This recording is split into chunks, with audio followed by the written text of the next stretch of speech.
पिला माने आज आम समस्ते शतकड़ा विषय पढ़ा है।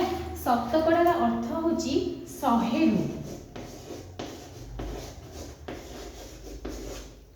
मनकर 5 शतकड़ा। 5 शतकड़ा माने कौन ना 5 विभक्तक 100 माने 100 रु 5 को आम 5 शतकड़ा कहवा।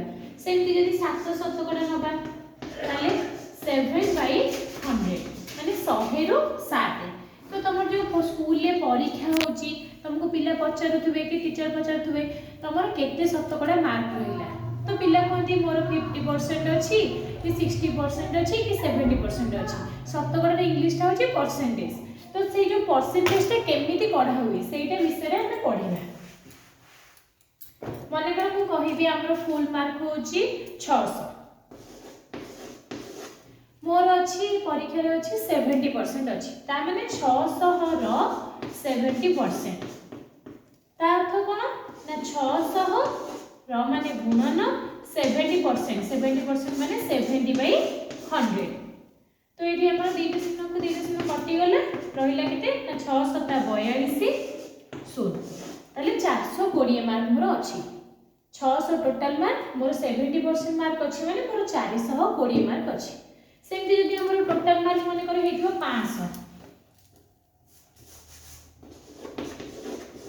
रो माने करे 70% बाहर करिबा ता माने 500 गुणन 70/100 तो हमर कटि गला रहिला केते ना 5 + 7 = 35 शून्य ता माने मोर 500 रो 70% माने मोर 350 मार्क अछि। एबे आमे जानिबा मन कर मु कहिबी मोर 500 रु 350 मार्क अछि ताहले मोर केते परसेंटेज अछि सेटा आमे केमति बाहर करिबा ना जेति के मार्क तमर अछि सेति की मन कर 500 रु मोर 350 मार्क अछि त मु आगे लिखिबी 350 जेति के मार्क मोर अछि सेति की डिवाइडेड बाय टोटल मार्क हमर जेति की टोटल मार्क हला केते ना 500 गुणन 100 करले 5 + 7 = 35 5 शून्य शून्य ताले केते हला ना 70% हला।